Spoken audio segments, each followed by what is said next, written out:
नमस्कार दोस्तों, स्वागत है आपका टीवी 24 में और मैं हूं अजय सिन्हा।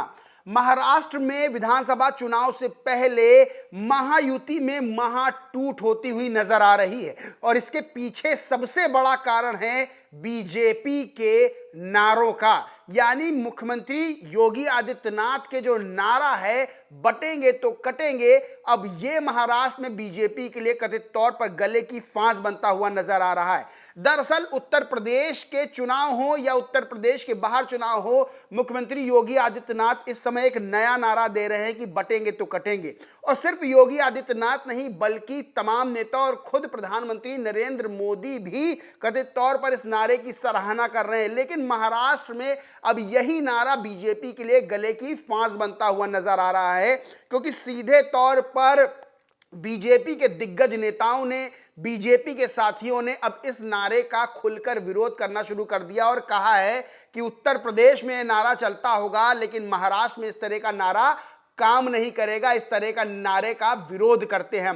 दरअसल अजीत पवार एनसीपी के, जो कि डिप्टी सीएम भी हैं महाराष्ट्र के और बीजेपी के सहयोगी हैं, उन्होंने सीधे तौर पर इस नारे का विरोध करते हुए कहा कि ये नारा महाराष्ट्र में नहीं चलेगा, क्योंकि महाराष्ट्र के लोगों की विचारधारा ये नहीं है। यानी बटेंगे तो कटेंगे का जो नारा, आइकॉनिक नारा बीजेपी का है, उसका विरोध शुरू हो गया है महाराष्ट्र में। और अजीत पवार के बाद पंकजा मुंडे और अशोक चौहान दोनों ने विरोध कर दिया है इस नारे का और कहा है कि ऐसे नारों की जरूरत नहीं है महाराष्ट्र में। यानी कि चुनाव से ठीक पहले महायुति में एक बड़ी टूट होती हुई, बड़ी बगावत होती हुई नजर आ रही है। दरअसल अजीत पवार ने इस नारे को लेकर कहा था कि महाराष्ट्र में इस तरह के नारों की बटेंगे तो कटेंगे जैसी जरूरत नहीं है।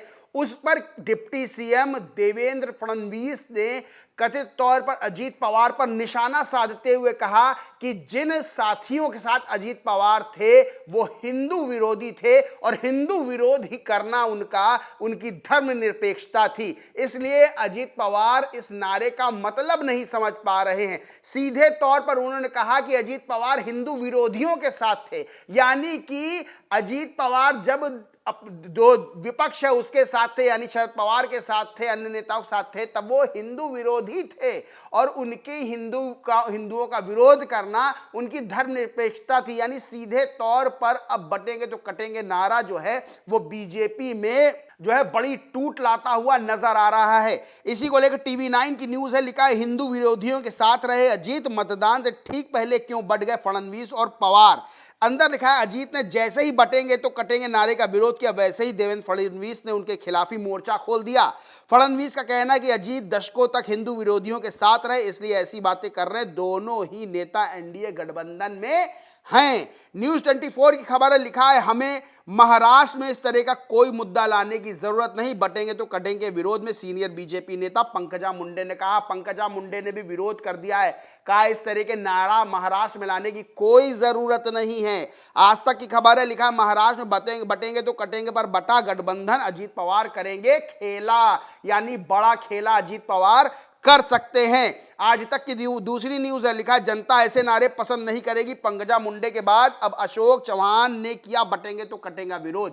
यानी सीधे तौर पर जो नारा संजीवनी समझ रही थी बीजेपी अपने लिए, अब वही नारा बीजेपी के लिए महाराष्ट्र में गले की फांस बनता हुआ नजर आ रहा है और चुनाव से पहले ही महायुति बटती हुई नजर आ रही है। और सबसे बड़ी चीज क्या है कि इसका सीधा फायदा महाविकास अघाड़ी को होता नजर आ रहा है, क्योंकि अजीत पवार बड़े खिलाड़ी हैं राजनीति को और जिस तरह से उन्होंने इस नारे का विरोध किया है, यानी जिस नारे पर बीजेपी के बड़े बड़े नेता चलते हुए नजर आ रहे हैं, अजीत पवार ने उस नारे का विरोध करके एक बड़ा संकेत दे दिया है। और यह माना जाता है कि अजीत पवार भांप जाते हैं राजनीतिक परिणामों को। तो क्या महाराष्ट्र में महायुति हारती हुई नजर आ रही है जो अजीत पवार ने इस नारे का विरोध किया है? क्योंकि पंकजा मुंडे और अशोक चौहान ने भी इस नारे का विरोध कर दिया, कहा कोई जरूरत नहीं है ऐसे नारे की। यानी सीधे तौर पर क्या तस्वीरें ऐसी बनती नजर आ रही हैं कि महायुति महाराष्ट्र का चुनाव हार रही है। ये तमाम तरह के सवाल खड़े होते हैं। बहरहाल बटेंगे तो कटेंगे का नारा बीजेपी के लिए सिरदर्द, गले की फांस बनता हुआ नजर आ रहा है। इस मामले को लेकर अब बीजेपी में विरोध शुरू हो गया है। बीजेपी के साथी तो विरोध कर ही रहे हैं, बीजेपी के भी दिग्गज नेता भी इस नारे का विरोध करते हुए नजर आ रहे हैं। बहरहाल 20 नवंबर को वोटिंग होनी है 288 विधानसभा सीटों को लेकर। 23 नवंबर को नतीजे सामने आ जाएंगे और देखना यह होगा कि जनता क्या इस नारे का विरोध करती है या इसे स्वीकार करती है, जनता किसे चुनती है, ये 23 नवंबर को पता चल जाएगा। बहरहाल इस पूरे मामले पर आपका क्या मानना है, क्या सोचना, कमेंट करके जरूर बताएं। वीडियो अच्छा लगा हो तो लाइक करें, शेयर करें और चैनल को सब्सक्राइब नहीं किया तो सब्सक्राइब करके बेल आइकन जरूर दबा लें। धन्यवाद।